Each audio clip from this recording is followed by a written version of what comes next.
ఒక వైద్య ప్రక్రియతో సంబంధం లేకుండా ఒక పెచ్చ పని ఎవడో చేస్తాడు. ఆ పనిని సోషల్ మీడియాలో పెడతాడు. అదే కంటిన్యూ చేసేస్తారు. ఆ మధ్యన తిండికి సంబంధించి ఇట్లాగే పిచ్చ పిచ్చ తిళ్ళన్నీ తిని ఆ తర్వాత రోగాల పాలయ్యి చచ్చిన విషయాలు అవి అయితే సోషల్ మీడియాలో ఎవడో పెట్టాడు కదా! ఆడదాడు పెట్టుకోలేడు కదా!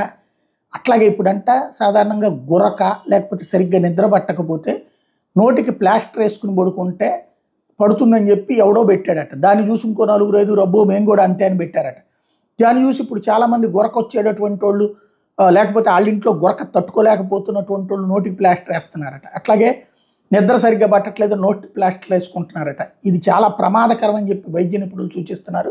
నోటికి ప్లాస్టర్ వేసుకుని పడుకుంటే మంచి నిద్ర పడుతుందనో లేకపోతే గురక ఆగిపోతుందనినో ఎవడు ఇంతవరకు ఏ శాస్త్రీయ అధ్యయనం తేలలేదు.